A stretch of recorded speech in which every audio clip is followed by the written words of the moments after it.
Okay, I thought what we could talk about tonight is the path of failure. So I just want to congratulate you first for showing up for a talk entitled "The Path of Failure." Um, but it's we've all heard the instruction about the finger pointing at the moon. Look at the moon, not the finger. Um, and what this obviously means is that rather than focusing our attention and worshiping the instruction, the scripture, to really look at what that is pointing to, um, rather than merely staying with the conceptual instruction. Um, okay, but when we're talking about the moon up in the sky, it's pretty clear what the finger's pointing at. Anybody, well, you probably don't even need the finger, but if someone says there's the full moon tonight, um, we can follow the finger and see the moon. There's no problem. But what we're talking about here is that instructions, um, pointing instructions, don't necessarily result in us automatically seeing what they're being pointed to. Um, Instructions like "you are that," um, it's already within. Um, Heaven is spread upon the earth and men don't see it. So these instructions, appear to be pointing at something, and we can, try to get a sense of what they're pointing at, but it's not often clear what that is. And we can spend a long time, really trying to see what is being indicated by these instructions, because clearly the words, the instructions, the pointing to, is not it, right? Um, it is, the best attempt to suggest an avenue to look, right? So we can spend a lot of time, years perhaps, looking for what's being pointed uh, towards, and it's often um, made to seem like it's got to be just right in front of our face, that we're told that it's closer than your own breath. We're told that you are already that which you seek. So it's sort of infuriatingly close and yet somehow elusive, right? And so these are sort of annoying reminders from sages throughout the ages that what we're looking for is so immediate that we have trouble seeing it. And we're good at spotting things, outside of ourselves, things that we can differentiate from other things. The mind is pretty good at that. But trying to get our head around what we're told is the only thing existing, how do you do that? We can't step out of the paradigm to look at it because there is no other paradigm. So we're left with this, let's just say this imperfect instrument, this body mind, um, as the best instrument we've got to uh, find what is being pointed towards. And so we can, search and seek and, um, you know, uh, uh, you know, make all these spiritual efforts, practices. Um, we're familiar with all of those, and feel like it is still elusive, right? Even after perhaps years and years, that it's somehow just um, beyond ourselves. So we can comfort ourselves by saying, well, at least we're making progress. We're getting closer. We've gotten to be better meditators. My mind's gotten a little quieter. I've had some, high experiences. That's nice. So, perhaps we can, take comfort in the fact that, we've gained a little peace of mind, and, maybe we have, cultured a circle of friends that, um, practice with us. We feel good about that. So we can take some comfort in that effort that we've put in perhaps over the years. But at some point, there might be a lingering sense of dissatisfaction. Like, yeah, that's nice. It is somewhat comforting, and it is relaxing. It's good for the body for sure. To meditate and quiet our mind for a bit. Um, but we're always, it seems to be left with a sense of there's more to do, right? Whatever I've done up to this point, yes, there've been, some insights. Um, I'm not saying that, there are never periods of peace, um, never moments of relaxation and feeling attuned with what's happening around us. But I am saying that it is not reliably present, right? There's always a sense of, yes, sometimes, but, it's certainly not my day-to-day realization of being totally at home in this skin, in this world, um, at ease with, what's happening internally. So um, there might even be times in our past where there was actually true moments of seeing where we had a glimpse that was undeniably real. And at the time when those glimpses happen, there can be a very real sense, a very true sense that I've seen it, I get it. Um, I've broken through. It all makes sense. Um, why couldn't I have seen this before? How can I ever forget it? It's so clear, so obvious.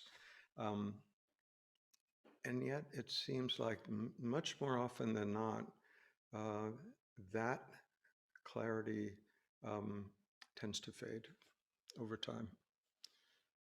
Not always, but very often, probably much more often than not, where we have this sense of I had it and I lost it.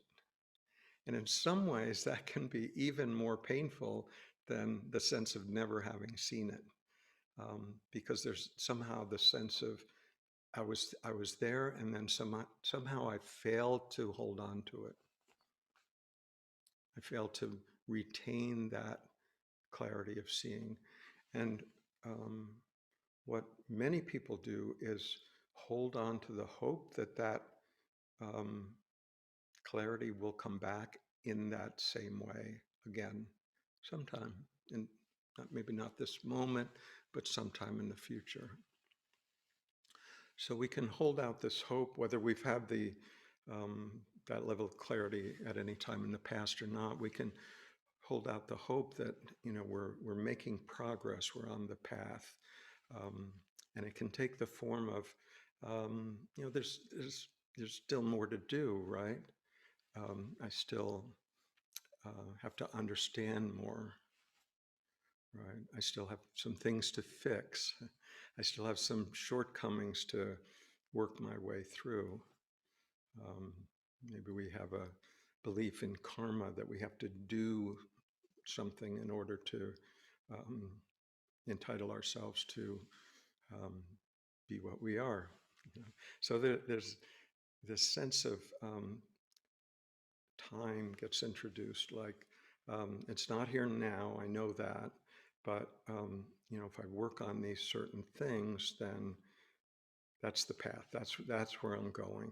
Um, the problem is that the uh, that path of progress, getting there, um, involves time and involves the future, and then we hear that, well, the only thing that ever happens in the present moment, in the now, and So how does that fit in? If it only happens now, when's that going to happen? When's the big day? Um, because our experience of the present moment, by and large, is that it's pretty ordinary, right? It's sort of, my mundane life. That's not what I'm looking for. I'm looking for that peak experience, and that's not here now. Um, so we sort of disregard the present moment because we're on the path to a high state, future experience that will be our salvation, that will put everything to rest. The issue is that life happens now. It happens um, in the mundane moments as well as in the spectacular moments. What both the mundane and the spectacular have in common is that they both happen within the field of our awareness. If we really get that, then every moment is an opportunity to see our true nature, because at every moment our true nature is what it is. It is what it already is. So all this movement to fix or prove or improve or better understand or is all postponement, really. A postponement that we entertain to avoid looking at what is present in this and every moment. So it's almost like a mirage, that sort of keeps disappearing further out into the horizon. And when we've been at this for a while, let's just say a few decades, it can almost we can almost conclude, almost justifiably, well, maybe this isn't my thing, maybe it's not even real, right? Maybe the whole thing's a hoax, this whole thing about enlightenment. Or we might conclude, well, maybe it works for some people, but I don't seem to be on the guest list, um, that the divine has prepared for this lifetime. Or maybe worse, maybe the gods are just sort of enjoying watching me flail around, almost like the old Roman emperors watching the hapless gladiators on a summer's afternoon, and finding some enjoyment in that. We can come up with all kinds of stories about, why this isn't working. In the meantime, we find, if we've gotten into this far enough, we find that we can't also walk away from it.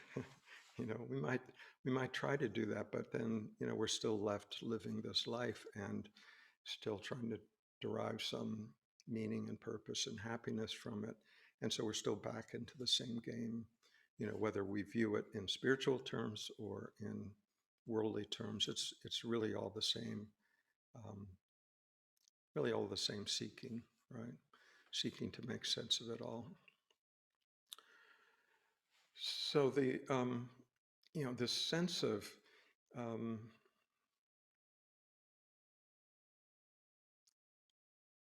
failing at our efforts, where we've really tried sincerely to understand this, hours and hours meditating, reading, listening to talks, struggling, with deep sincerity to try to really understand what this is about.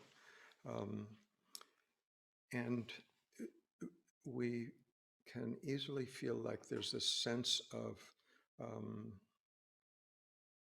having failed at it.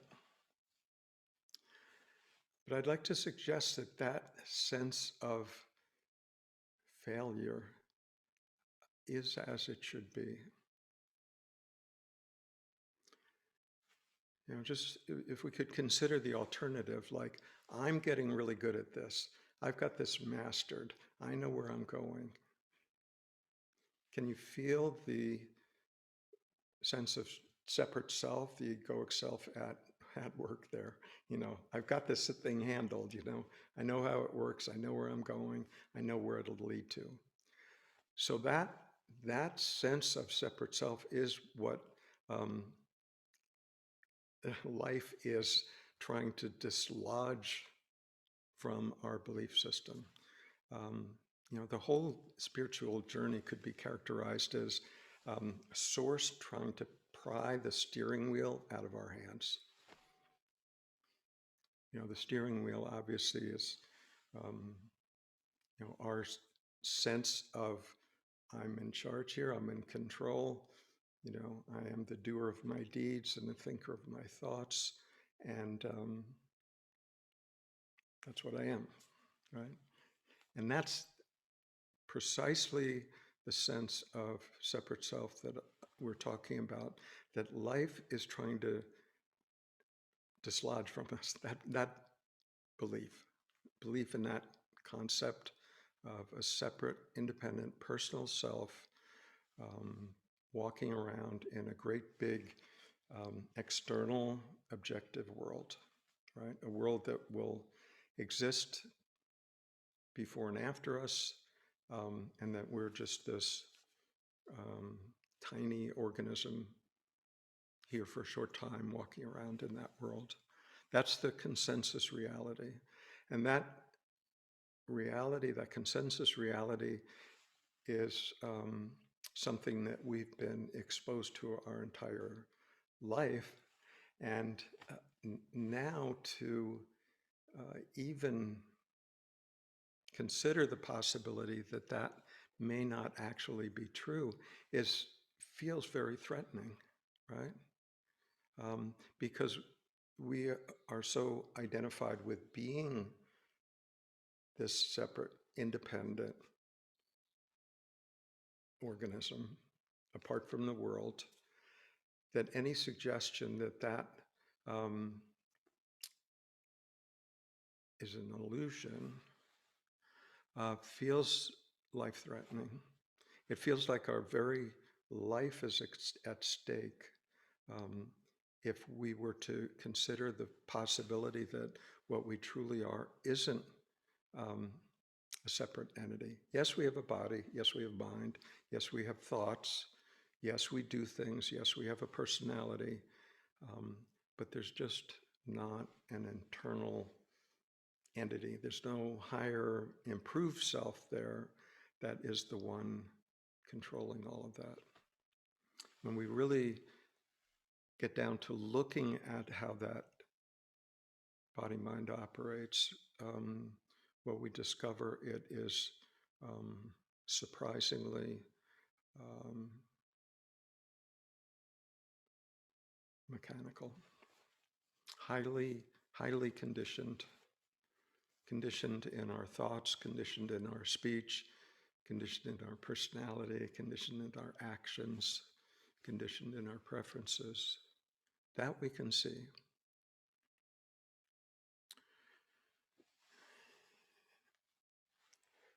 So this sense of, when we hear in spirituality that, it's about, prying our hands off our egoic steering wheel, we think, well, okay, well, I can do that. I'll just try really hard to give up my ego, right? To give up this sense of personal self, to be less selfish, right? Less worried about myself. That's nice. It'd be great if it worked too. The problem is that the only thing that would go to the trouble of trying to give up this sense of personal self is the personal self wanting to enhance itself. I'm going to give up my ego so I can be enlightened, right? I'm going to trade up. I'll give up this personal self. I think, I believe in it, that's true, but I'm willing to give it up if I can get enlightened, right? But we can I mean, when we say it out loud, we can see that it's just the next strategy of the separate egoic self to um, improve itself. I mean, what the separate self really wants is to remain a separate self, but be enlightened, whatever that means. Okay, so it's sort of like, having your cake and then eating it too. Um, but we don't say that out loud, of course, because we're too spiritual to do that. But that's that's the secret hope, that we can sort of continue to be what we are, but just enlightened. We'll just add that to it. But that whole desire for attainment, of gaining something that we're not now, is exactly what we wake up from. We wake up from that denial that what we truly are is already fully present. We wake up from the illusion that there is a higher, more improved self. That's what we wake up from. The self, the personal self, doesn't wake up. It's what we wake up from. We discover that awakeness is already present. Awakeness is already living this life. Um, so, but we can't get to that realization by just, willfully deciding, well, I'll just drop my ego. We've said that, to try to, um, for the false self to try to be the instrument of its own demise. The false self has no interest in doing that. Unless we're talking about progress over time, then the false self's on board with that, because it's in the future, it won't ever happen. But right now, the personal self can't let go of itself, because the personal self only exists from the sense of holding on. So if we can't do it by, direct letting go, direct, forceful, willfully letting go of our personal sense of self. But we can't also, what also doesn't work is if we just say, well, it'll happen when it happens, I'll just go on and live my life and, just do whatever I feel like doing, because, I am that already. I mean, that only muddies the water, because we're not actually looking at the reality. We're just, trying to use an easy way out to justify doing what we feel like doing, which is whatever we feel like doing. Yeah. But there isn't another way, actually the only way, and that is to, rather than have our attention focused on letting go of the personal self as an attainment, as an achievement to attain some imagined goal, is to forget about the goal and to really look at what is happening in this moment and every moment.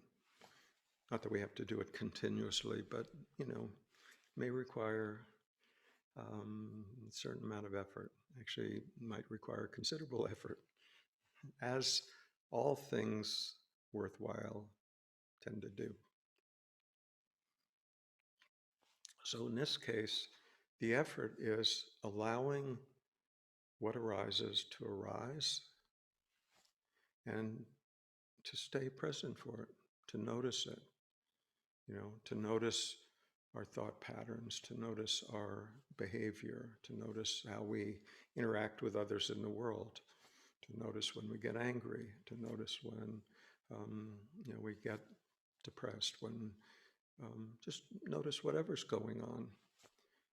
So at every moment there seems to be something going on. So we have an infinite number of possibilities to realize our true nature in every moment, not in some future moment, but just, and not even in a special moment, just in the ordinary, in the mundane. To see that in every moment, how that patterning works, to see the mechanical nature of it, to see the highly conditioned nature of it, and to see that what notices that is already free of it. It's not that we have to change the conditioned behavior. It will change over time, but it'll only change if we allow it to be as it is and to be seen clearly without judgment, without self-judgment. If we're in it to judge ourselves, feel bad or good about whatever it is that's arising, we're still muddying the waters. We're not allowing that clarity of whatever is. Also, if we're doing it to get somewhere, in other words, I'm just doing this exercise, but I'm doing it in order to get enlightened, right? Then in the back of our mind, we're still focused on some future event, right? So the possibility, just let that one go. The possibility is in this moment, just staying with whatever happens to be arising, and notice this body-mind's relationship to whatever's happening. How it's resistant to whatever may be arising in the present moment. Just seeing it. You don't have to fix it or change it or pretend it's not there or pretend it is there if it isn't. None of those. We're not trying to do it right. We're just being present for whatever is. Actually simple. Not easy, but simple, right? Just being with that. But it seems like before we're willing to just be with whatever is, it seems like a great deal of striving may be required. The striving, to attain something that we're not already will ultimately fail. So if you find yourself striving, hoping for, some future imagined event of awakening, by all means, strive harder. Strive with all your heart. It will still fail, but at least you'll fail sooner, right? And it seems, ironically, it seems like some sincere degree of striving is necessary.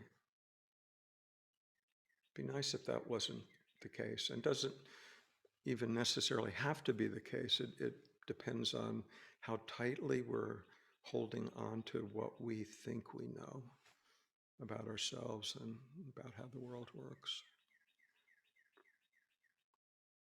But if we find ourselves striving,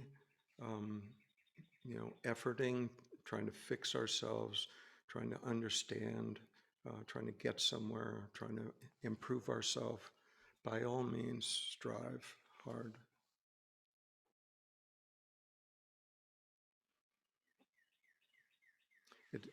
Ironically, it seems like a certain amount of struggle is almost a prerequisite. It's not really, but it feels like it's almost a prerequisite for being willing to consider the possibility of being without struggle. We struggle, and then we finally realize struggle's not necessary. It's not necessary to struggle to be what we are. It's necessary to struggle if we're trying to be something that we think we're not already. Right? Makes sense? But it seems like we're not willing, as a rule, not always, but as a rule, we're not willing to really let go of that outward seeking for resolution on the outside, um, including in our thoughts and feelings and emotions. We're not willing to let that one go um, until we've turned over every possible hope, right? Until we've, explored every, run down every path we can to see if maybe this will work, maybe this experience, maybe this relationship, maybe this achievement, maybe this recognition, etc. Maybe that will do it, until we've exhausted ourselves to the point where we can't be convinced by our own mind, of course, to run down that next path, run after that next rainbow. And then perhaps then we'll be willing to say, okay, I've searched everywhere else. I've sort of, fully satisfied my any conceptual belief that it lies out there anyway. The only place it's left is I'll actually look at what's here already. But for some reason, we don't do that until we've expended tremendous effort looking everywhere else and failed. That's the path of failure, right? Path of failure isn't bad. It's not that we got it wrong. It is the path that led us to be willing to look at what is here already, right? What's here as is, without the need to fix anything, gain anything, lose anything. Just the recognition of, in this moment, as we are, exactly as we are, there is aliveness, there's presence, there's awareness.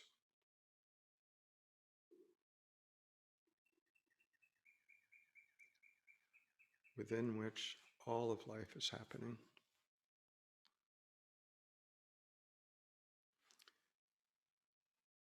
And what keeps us moving in that direction, we can say that, we are intrigued by this technique or that. But what really keeps us moving in that direction is a deep longing that we might not understand at all. We might not be able to explain it to ourselves or anybody else. But a deep longing that's so sincere that it keeps us moving in a direction in our search for what is really true, wherever that leads, right? And it can lead us, wherever it needs to. It can lead us into despair. It can lead us into fear. It can lead us into challenging situations. It can lead us into bliss. We can get lost there too, right? It can lead us wherever it needs to lead us until we are willing to trust it. Trust that movement of life completely.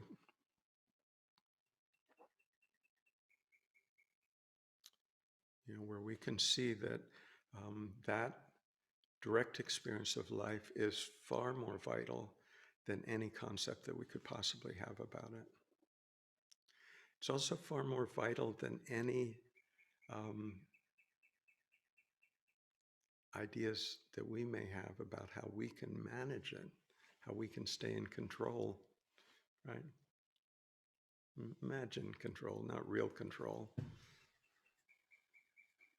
But it's really that longing to follow, um, with sincerity, um, with, a certain amount of courage, wherever that search leads us, because what we're looking for is what is true under all circumstances, at all times, as being what we essentially are.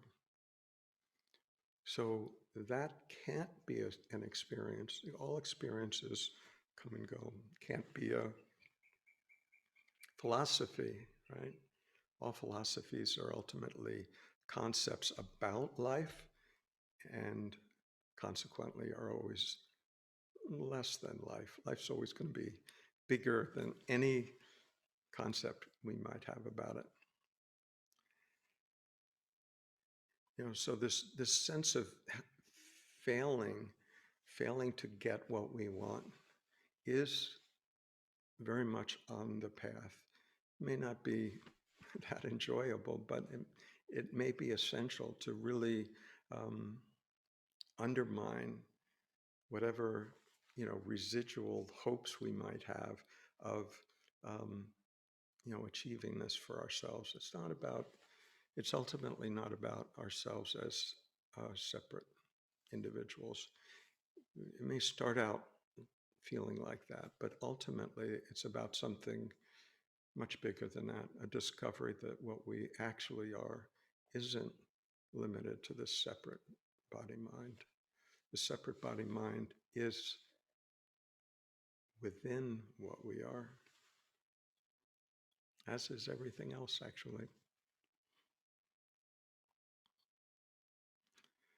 So what we find out, this separate self doesn't attain enlightenment. Well, we realize that the separate self um,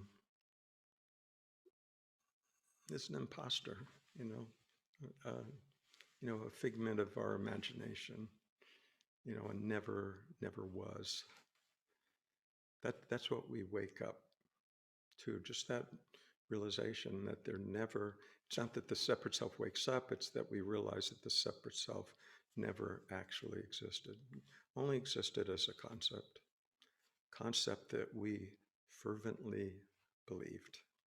That's the power of belief, right? How hard it is to give up. It can feel like, no, I'm giving up my life if I let go.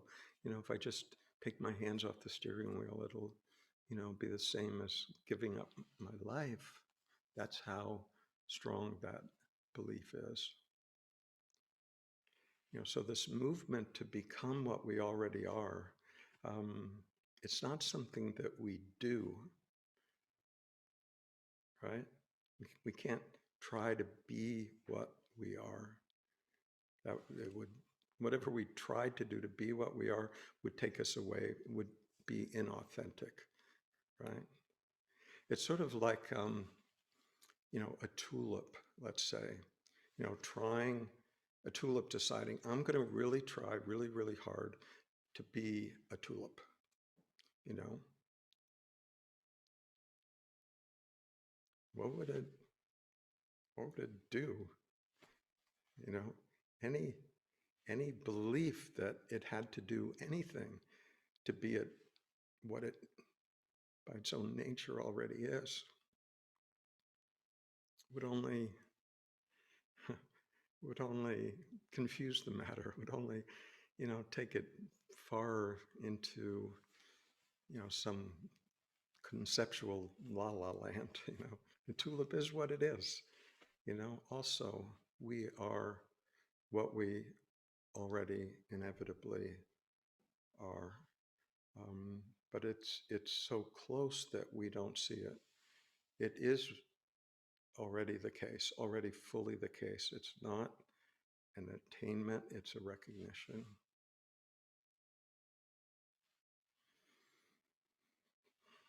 And when we come to that recognition of what we are, it's self-verifiable. It's not, we don't need anyone else's assessment of whether that was recognized or not. We know. We know that we have seen that, and there comes with it a contentment, right? The contentment isn't is is the loss of wanting to be things to be other than they are, right? If we're always wanting something different than what's already the case, then there's discontent, right?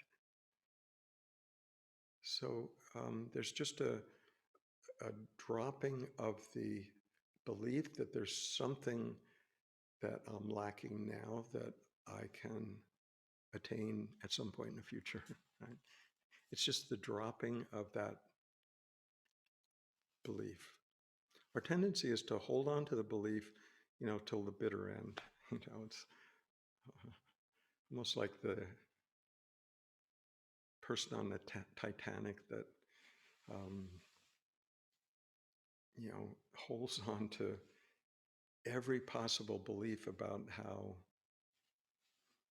it's not really going to sink, it'll all come out okay until there's no alternative left, and then you jump. You don't jump out of a choice, because at that point there is no choice. You find yourself just jumping, right? We've recognized that there's not an attainment that requires a struggle, that requires us to uh, be constantly trying to be something other than what we are. It's a deep relaxation, because we realize we are that already. We are that already. There's still going to be a body-mind conditioned. There's still going to be a personality. We'll still be able to function, and but we realize that that's not essentially who we are.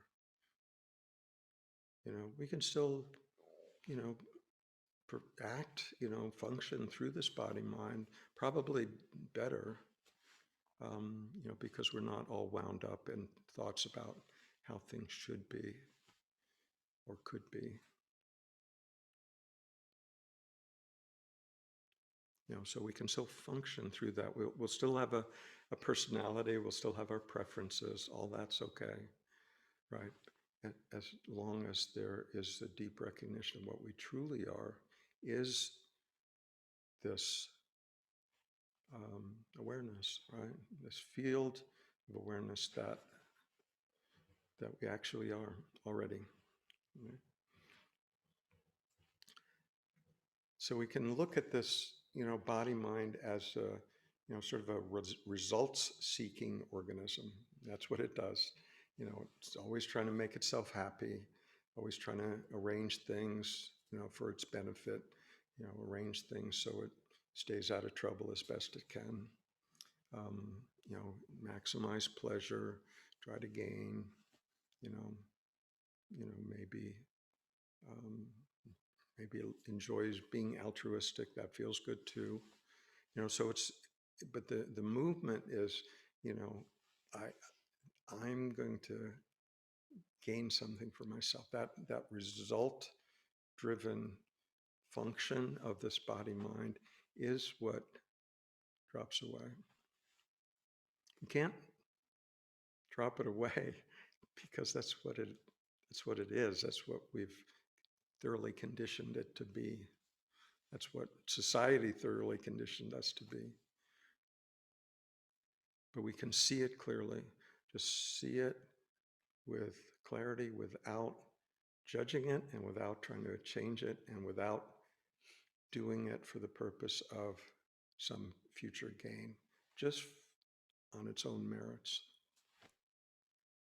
But what carries us through this whole process is this deep longing. That longing will get us through whatever arises, right? It's that longing that will take us home. Actually, it's the longing from home that's calling us. We think it's our longing. but it's actually the longing from Source calling us home, calling us back to the recognition of what we truly are in whatever way works. And it's our job to um, allow that more and more, allow life to take us where it leads us, and yet remain present for it, remain in a state of availability to understand. Um, but it'll still be a mystery. We're allowing ourselves to drop into that mystery, to drop fully into life in a non-conceptual way, to live life fully, directly from and as what we truly are. That's the journey.